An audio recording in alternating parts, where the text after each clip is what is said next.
Ayan, so magbibigay tayo ng idea mga idol dun sa mahilig mag-comment pero ultimong spark plug hindi alam kung paano i-check kung paano ang resistance ng spark plug at yung groundings nito, no? So, yan. Ibibigyan ko kayo ng idea kahit sa maliit na problema lang, ito lang problema. So, pag natapat kayo sa ibang gumagawa, hindi ko nila lahat, baka ma-overhaul ang motor nyo dahil lang sa ganito. Okay, so check natin, bigyan ko kayo ng idea kung paano malaman kung okay pa ang spark plug natin o hindi na. Okay, kasi ito may mga ohms reading din ito, may mga resistance po ito, no? Hindi yung bili lang tayo ng bili tapos okay pa naman pala pag kabit. Mas maganda pag kabili nyo, kung meron kayong dalang tester, test nyo rin kasi meron dito yung tinatawag na factory defect. Okay, so yan, panoorin mo to para magkaroon ka ng idea.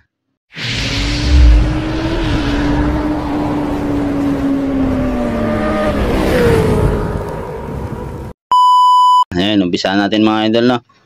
So, sa spark plug, meron siyang positive yan, positive. Ito yung center electrode niya. Okay. So, sa pag-check ng spark plug, ganito lang din, no? Ilagay nyo dito yung positive. Yan, positive. Ilagay nyo dito. Medyo malabo yung ating video kasi pangit na yung cellphone natin. Yan. Tapos, yung itim, siyempre gamit kayo ng multitester. Huwag nyo titislightin para kayong siraulo niyan. Pagka tinislit nyo yan, wala namang lalabas dyan, no? Ayan. So, gamit kayo ng multitester, lagay nyo yung center electrode. Lagay nyo sa center electrode yung positive, ay negative. Dapat, mga idol, ang lalabas dyan ay nasa 600 man lang sana pababa. So, pag tumasa sa 800, so, wala na, no? Sira na ang ating spark plug. Okay. Puro kayo comment, tapos ultimo spark plug, hindi nyo alam. I-check, di ba? Ayan, no?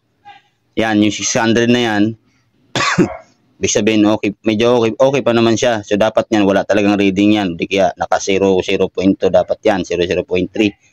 So, yan, basta hindi siya tataas sa basta hindi siya tataas sa 800. So, okay pa yung ating spark plug. Okay. Ngayon, sa pag-check naman ng ground, kung grounded na yung ating motor, yan, di ba? So, mabilis lang din. Ito yung positive, dito nyo ilagay yung test light. Dapat pag tinester nyo to, wala siya, hindi siya tutunog, no? Kasi pag tumunog yan, kagaya nito, yan, pag tumunog na kagaya nito, ibig sabihin, grounded na rin yung ating spark plug. So, hindi na rin pwede, kahit okay yung center electrode niya, hindi na rin ito pwede kasi grounded na nga, no? Tapon nyo na. So, ayan, no? Tester natin. Para may idea kayo. Hindi yung puro na lang kayo comment. Wala naman kayong alam talaga. Di ba? O, ayan. O, ibig sabihin, goods yan, no? Walang grounded sa motor natin. O, walang grounded sa spark plug natin. O, di ba? O. So, okay na okay yan. So, yun lang mga idol, no? Dapat may idea din tayo, hindi yung puro lang tayo comment tapos wala naman tayong alam para hindi tayo mapapaiya, no? Ayan, so shout out sa lahat, no? Maraming salamat at sana nagabigay tayo ng idea doon sa mga basic tutorial yan, ultimo spark plug, hindi alam. Okay, so yun lang, maraming salamat.